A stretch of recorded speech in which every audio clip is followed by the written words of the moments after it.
I never imagined that moving to a neighborhood could feel like stepping into a war zone. When my husband, Michael, and I decided to buy a house in Willow Creek, it felt like the start of something wonderful, a chance to leave behind the chaos of city life and settle into a peaceful, picturesque community. The streets were lined with tidy homes, colorful gardens, and cheerful families. Kids rode their bicycles under the shade of towering oak trees, and the air always smelled faintly of freshly cut grass. It was the kind of place you'd see in movies or glossy magazines. Perfect, right? But looks can be deceiving. When we signed the papers to buy our home, there was this thick leather binder sitting on the table during closing. Inside were the rules set by the Homeowners Association, or HOA. "Oh, don't worry about those," the realtor said with a dismissive wave. "Just basic stuff. Keep your lawn green. Don't paint your house neon pink, that sort of thing." I nodded along, thinking it sounded reasonable. After all, rules are meant to keep things nice and orderly, aren't they? At least that's what I believed at the time. For the first few weeks, everything seemed fine. We unpacked boxes, arranged furniture, and started making our new house feel like a home. I even added some personal touches outside, like my collection of garden gnomes. They weren't just decorations, they were special to me. Each one had been given to me by my grandmother before she passed away. To me, they weren't silly ceramic figures, but little reminders of her love and laughter. So, naturally, I placed them proudly around my flower beds. Then, one sunny Saturday morning, I opened the front door to find an envelope taped to it. My name was printed neatly on the front. Curious, I tore it open and pulled out a single sheet of paper. It was a letter from the HOA.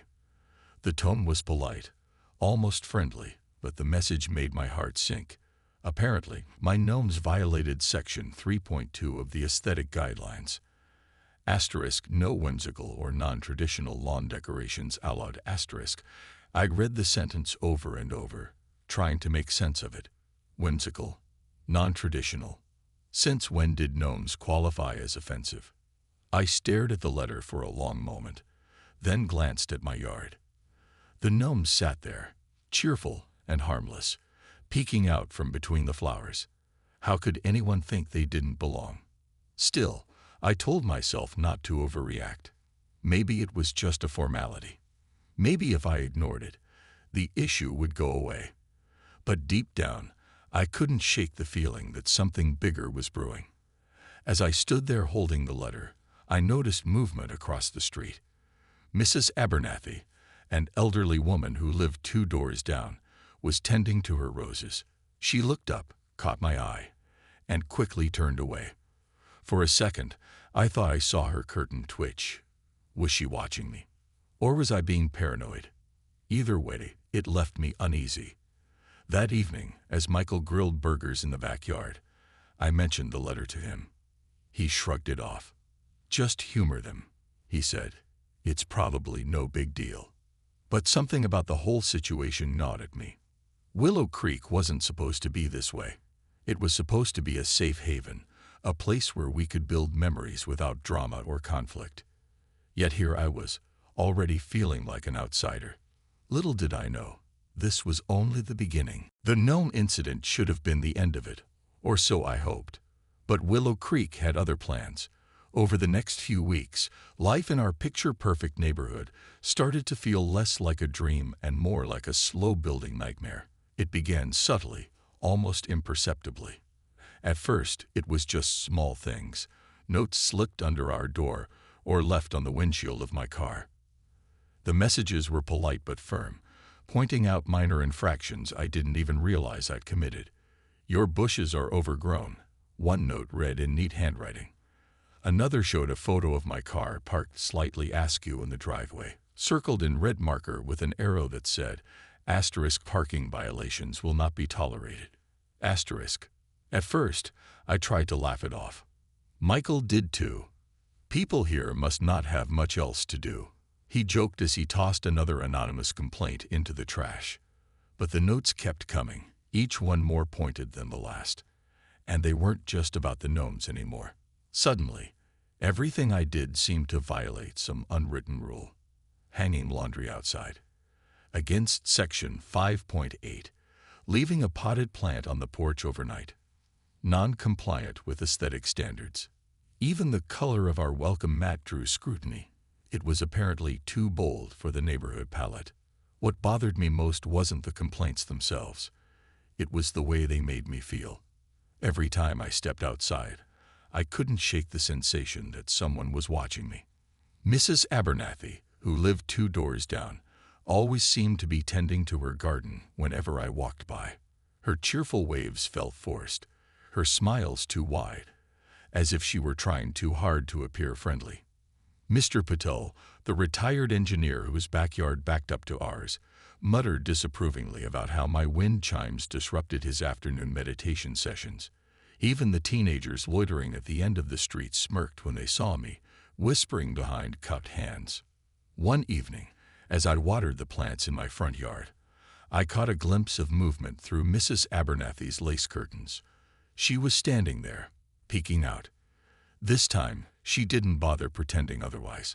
Our eyes met briefly before she disappeared deeper into her house. My stomach churned. Was I imagining things, or had Willow Creek turned into some kind of suburban surveillance state? The tension only grew worse as days passed. Neighbors who used to greet us warmly now avoided eye contact. Conversations at the community mailbox turned awkward, filled with stilted pleasantries and thinly veiled judgment. One afternoon, while pushing my grocery cart back from the store, I heard Mrs. Harper, the president of the HOA, talking loudly to another neighbor. "Some people just don't understand how things work around here," she said, glancing pointedly in my direction. Her words stung, but what hurt even more was the knowing nod from the woman beside her. That night, lying in bed, I replayed the day's events in my mind. Was I being paranoid? Or was there really a growing sense of hostility toward us? Michael tried to reassure me. "It's just a phase," he said. "Give it time. They'll get used to you." But deep down, I knew better. Something was shifting beneath the surface of Willow Creek, a quiet undercurrent of resentment and control that threatened to pull me under. I wanted to believe that this was all harmless, just a group of overly enthusiastic neighbors trying to maintain their vision of perfection. But the longer I stayed, the clearer it became. The HOA wasn't just enforcing rules. They were policing lives, and I couldn't help wondering, how far were they willing to go to keep things perfect? The summons came on a Tuesday afternoon, delivered in yet another crisp envelope bearing the official seal of the Willow Creek HOA. This time, it wasn't just a polite reminder or an anonymous note. It was an invitation to attend an emergency meeting. The subject line read, *discussion regarding community standards enforcement. My stomach dropped as I read the words aloud to Michael. "What does that even mean?" I asked, my voice tinged with frustration and dread. He shrugged, trying to sound reassuring. "Probably nothing serious. Just go, smile, nod, and come home. No big deal." But I knew better. By now, I had learned that nothing about the HOA was nothing. Still, I couldn't ignore the summons. Ignoring it would only give them more ammunition, more reasons to target me. So, reluctantly, I marked the date on the calendar and prepared myself for whatever awaited me. The meeting took place in the community center, a bland room with gray walls, fluorescent lights, and rows of uncomfortable folding chairs. When I arrived, about 20 residents were already seated, chatting quietly among themselves. Most of them avoided looking at me directly, but I could feel their eyes flickering in my direction whenever I moved. Mrs. Abernathy gave me a tight-lipped smile when I walked in, though her expression quickly turned neutral as she turned back to her conversation. Mr. Patel sat stiffly near the front, his arms crossed over his chest, while Linda Harper, the HOA president, sat at the head of the table like a queen holding court. Linda tapped a gavel lightly against the table to call the meeting to order. Her tone was calm but authoritative as she began speaking about the importance of maintaining property values and ensuring uniformity within the neighborhood. She talked about how every homeowner played a role in preserving the beauty and harmony of Willow Creek. It all sounded reasonable enough, until she turned her steely gaze directly on me. Some homeowners seem determined to undermine the integrity of our community, she said, her voice dripping with disdain. We cannot allow personal indulgences to detract from the collective beauty of Willow Creek. Every head in the room swiveled toward me. My cheeks burned as I felt the weight of their stares. For a moment, I considered staying silent, letting her words hang in the air unchallenged. But something inside me snapped. These weren't just garden gnomes. They were pieces of my grandmother's memory, fragments of my past that meant everything to me. I couldn't let someone dismiss them so casually. I stood up, my legs trembling slightly beneath me. These gnomes aren't just decorations, I said, my voice shaking but firm. They're part of my family history. They remind me of my grandmother, who loved this house before we even moved in. How can you ask me to get rid of something that means so much? Linda raised an eyebrow, her expression unreadable. Perhaps you should display them somewhere more private, she suggested coolly. Private? Like where? My attic, my garage. The absurdity of her suggestion hit me like a punch to the gut. Did she really expect me to hide away the things that brought me joy and comfort? Was that what living in Willow Creek required? Burying parts of yourself to fit some arbitrary standard of perfection. When the meeting finally ended, I left feeling both angry and defeated. Angry because I knew I hadn't done anything wrong, and defeated because I realized I was fighting against something much bigger than myself. The HOA wasn't just a group of neighbors enforcing rules. It was a machine designed to crush individuality and enforce conformity. And now, thanks to my gnomes, I had become its latest target. As I drove home, I replayed the scene in my mind, wondering if I'd made things worse by speaking up. But deep down, I knew I couldn't have stayed silent.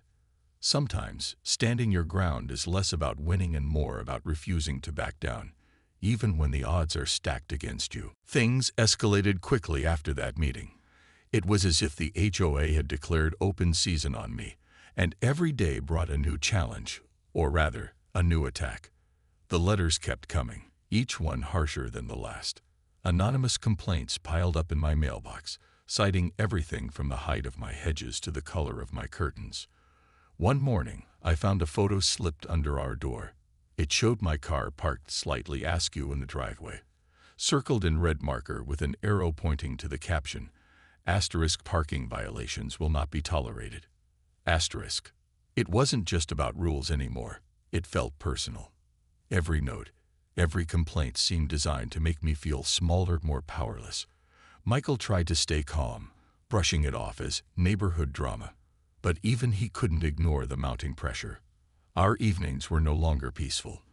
Instead of relaxing after dinner, we spent hours debating what to do next, whether to comply, fight back, or simply move away altogether. Then, one day, disaster struck. Coming home from work, I turned onto our street and immediately noticed something was wrong. A group of men in neon vests stood in my front yard, digging up my flower beds. Shocked and furious, I slammed the car door shut and ran toward them. "What are you doing?" I shouted, my voice trembling with anger and disbelief. One of the men stepped forward, holding a clipboard. He spoke calmly, almost robotically, as if reading from a script. "Miss Carter, we're removing items deemed non-compliant with HOA regulations. You've been given ample warning." Ample warning. That was laughable. They hadn't warned me at all. Not really. Sure, there had been vague letters and passive-aggressive notes, but nothing that prepared me for this. My heart sank as I watched them load the gnomes into a truck. Those gnomes weren't just ceramic figures. They were pieces of my grandmother's memory, scattered across my yard like little guardians of her love. Now they were being carted away without a second thought. I called Michael immediately, tears streaming down my face.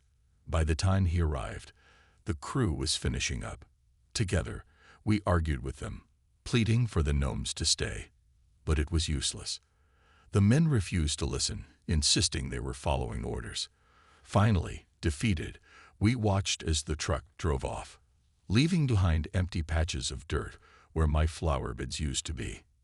That night, sitting on the couch with a cup of tea I didn't drink, I made a decision. If Willow Creek wanted a fight, they were going to get one. I couldn't let them destroy the things that mattered most to me without putting up a fight. For too long, I'd tried to play by their rules, hoping they'd leave me alone if I stayed quiet. But staying quiet hadn't worked. It had only emboldened them. The next morning, I started researching. I read through the HOA guidelines cover to cover, highlighting sections that seemed unreasonable or overly vague. I looked up similar cases online, finding stories of homeowners who had fought back against oppressive associations. And one. I reached out to friends and family for advice, explaining what had happened. Some offered sympathy, others encouraged me to stand my ground. Slowly, I began piecing together a plan. But fighting back came with risks. Every step I took felt like walking a tightrope. Would speaking out alienate me further from my neighbors? Could the HOA retaliate even harder?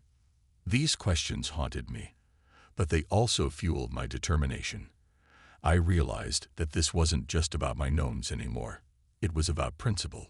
It was about standing up for myself in a place where individuality seemed punishable by law. As I sat at the kitchen table late one night, surrounded by papers and notes, I felt a strange mix of fear and resolve. I knew the road ahead wouldn't be easy. There would be battles to fight, sacrifices to make, and moments when I'd question whether it was worth it. But deep down, I knew one thing for certain. Giving up wasn't an option. Not now. Not ever. Not everyone in Willow Creek hated me, or at least, not everyone was willing to stay silent about what was happening. As word spread about the HOA's relentless targeting of my family, a few brave neighbors began reaching out to offer quiet support. Sarah Thompson, a young mother who lived 3 houses down, knocked on our door one evening with a plate of cookies. "I heard about the gnomes," she said softly, glancing around as if worried someone might overhear. "That wasn't right, Claire. They shouldn't have done that." Her words caught me off guard. Until then, I'd assumed most people in the neighborhood either agreed with the HOA or were too afraid to speak up. But Sarah's visit gave me hope and an idea. Over tea and cookies, we started talking about how others felt about the HOA's strict rules. She admitted that she'd always hated the way they micromanaged everything, but never dared to say anything publicly. "If enough of us stand together," she suggested cautiously, "maybe we can make them listen." The thought of organizing a resistance excited and terrified me in equal measure. On one hand, it felt empowering to imagine taking a stand, not just for myself, but for everyone who had silently suffered under the HOA's iron grip. On the other hand, I knew the risks. Linda Harper and her cronies thrived on fear and division. If they found out I was rallying opposition, there was no telling how far they'd go to shut me down. Still, the more I thought about it, the more determined I became. With Sarah's help, I drafted a petition calling for reforms within the HOA. We kept it simple. Changes to outdated aesthetic guidelines, greater transparency in decision-making, and protections against retaliation for homeowners who spoke out. Then, armed with copies of the petition, we started knocking on doors. Some neighbors slammed their doors in our faces, clearly unwilling to risk crossing the HOA. Others listened politely but declined to sign, citing fears of being targeted next. But slowly, steadily, signatures began to trickle in. A retired teacher named Mr. Dawson signed enthusiastically, confessing that he'd been fined repeatedly for planting wildflowers in his yard. 2 college students renting a house nearby added their names, saying they were tired of feeling like second-class citizens because they didn't own their home. Even Mrs. Abernathy surprised me by nodding quietly and scrawling her name at the bottom of the page. "It's time someone stood up to them," she murmured before closing her door. By the time the next monthly HOA meeting rolled around, we had gathered nearly half the neighborhood's support. Walking into the community center that evening, I felt a strange mix of nerves and determination. The room buzzed with tension. the air thick with whispered conversations. Linda Harper sat at the head of the table as usual, her expression unreadable. When she called the meeting to order, I could see the flicker of surprise, and maybe even panic, in her eyes as she noticed the unusually large turnout. When it was my turn to speak, I stood up, my hands trembling slightly. I took a deep breath and looked around the room, meeting the eyes of the people who had come to support me. "This isn't about gnomes anymore," I said firmly, my voice steady despite the storm of emotions inside me. "It's about freedom. It's about living in a place where we can express ourselves without fear of punishment, where we can feel like part of a community instead of prisoners in our own homes." The room erupted into chaos. Supporters cheered loudly, while opponents shouted insults and accusations. For the first time since moving to Willow Creek, I felt truly alive, but also deeply afraid. I knew the battle was far from over. Standing up to the HOA had united some of us, but it had also drawn clear lines between allies and enemies. And as I looked across the table at Linda Harper's icy glare, I realized that this fight was only beginning. The backlash came swiftly and brutally, like a storm that had been brewing on the horizon for months. Overnight, my mailbox became a target for vandalism. Someone spray-painted "Rebel" in bold red letters across my garage door. Anonymous notes appeared almost daily, some scolding me for causing trouble, others threatening retaliation if I didn't back down. Worst of all, Michael and I received an official notice from the HOA demanding we pay a hefty fine for disrupting community harmony. The letter was cold and impersonal, but its message was clear: stop fighting, or face the consequences. Tensions between pro-HOA and anti-HOA factions boiled over almost immediately. What had once been a quiet, picture-perfect neighborhood now felt like a war zone. Neighbors who had lived side by side for years stopped speaking to each other. Shouting matches erupted in driveways, and lawn signs popped up everywhere, some supporting reform, others defending the status quo. Even the kids weren't immune. Groups of teenagers divided themselves into camps, hurling insults at one another as they biked down the streets. Through it all, Linda Harper remained unshakable. She held her ground with icy precision, issuing statements that framed the growing unrest as the result of a few troublemakers trying to undermine decades of tradition. During a particularly heated town hall meeting, she sneered at me from across the room. "You think you can change the way things work here?" She spat, her voice dripping with disdain.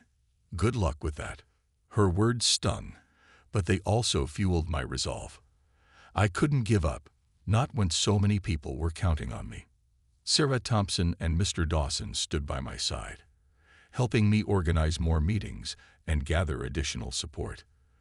We knew the odds were against us, but every signature we collected, every neighbor who joined our cause, gave us hope that change was possible. Still, the toll it took on my family was undeniable. Michael, who had initially encouraged me to fight back, grew increasingly worried about the fallout. Late at night, after the kids were asleep, we'd sit at the kitchen table discussing what might happen next. "What if they take legal action?" he asked one evening, his voice heavy with concern. "We're not exactly rich, Claire. A lawsuit could ruin us." I hated hearing the fear in his voice, knowing that my decision to stand up to the HOA was affecting him and our children, more than I cared to admit. But backing down wasn't an option anymore. Not after everything we'd been through. I reminded myself why we were doing this, not just for the gnomes, not even just for our own freedom, but for everyone in Willow Creek who had ever felt powerless against the HOA's tyranny. As weeks turned into months, the conflict consumed our lives. Every day brought new challenges, new threats, and new reasons to doubt whether we could win. Yet, despite the chaos, something remarkable began to emerge. A sense of unity among those of us standing together. Strangers became allies, bound by a shared desire for fairness and justice. For the first time since moving to Willow Creek, I felt like I belonged, not because I fit into their mold, but because I refused to let them break me. One evening, As I sat on the porch watching the sunset, I realized how much had changed, not just in my life, but in the neighborhood itself. The pristine perfection that once defined Willow Creek was cracking, revealing the messy, human reality beneath. And while I didn't know what the future held, I knew one thing for certain. No matter what happened next, I would never regret standing up for what I believed in. And then the call came, the one that would change everything. It was Tom, the contractor who had been working on repairing our roof after last month's storm damage.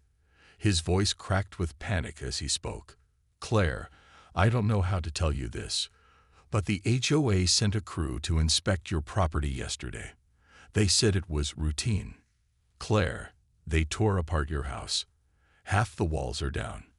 The plumbing's exposed. It's unlivable." The foam slipped from my hand and clattered onto the floor. My knees buckled, and I sank into a chair, the room spinning around me. Michael rushed over, his face pale as he picked up the phone, and listened to Tom explain what had happened. By the time he hung up, tears were streaming down both our faces. Our home, our sanctuary, had been destroyed. Not by accident, not by nature, but by people who claimed to be protecting the neighborhood. That night, we sat in stunned silence, trying to process what had happened. How could anyone justify such destruction?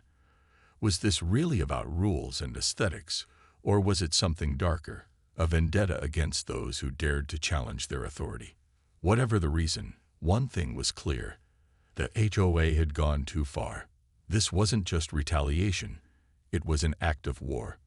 By morning, the anger had replaced the shock. I called Evelyn, a lawyer recommended by a friend, and explained everything. She listened intently, her expression growing grimmer with each detail. "This isn't negligence," she said finally. "This is deliberate sabotage. And trust me, Claire, we're going to make them pay." With Evelyn's guidance, we filed a lawsuit against the HOA, accusing them of gross misconduct, property damage, and harassment. News of the legal battle spread through Willow Creek like wildfire. Some neighbors rallied around us, horrified by what had happened. Others doubled down, claiming we'd brought it upon ourselves by defying the HOA. Linda Harper issued a public statement denying any wrongdoing, but her smug demeanor faltered when subpoenas started landing in mailboxes across the neighborhood. The trial dragged on for months, exposing not only the HOA's overreach, but also decades of unchecked power abuse. Witnesses testified about similar incidents: homes condemned without cause, families driven out by relentless fines, and arbitrary decisions made behind closed doors. It became clear that Willow Creek wasn't just my fight anymore, it was everyone's. In the end, justice prevailed, but at a cost. The court ruled in our favor, ordering the HOA to cover all repair costs and awarding substantial damages for emotional distress. The ruling effectively dissolved the HOA, stripping its leaders of authority and leaving the community to rebuild itself from scratch. Standing amidst the wreckage of my dream home, I allowed myself a small smile as workers began restoring the damage. The scars ran deeper than drywall and plaster. Trust, once broken, is hard to rebuild. But as I placed the first restored gnome back in my newly repaired flower bed, I realized something important. Sometimes, standing your ground means losing everything. But it also means finding strength you never knew you had. Willow Creek would never be the same, and neither would I. But maybe that wasn't such a bad thing.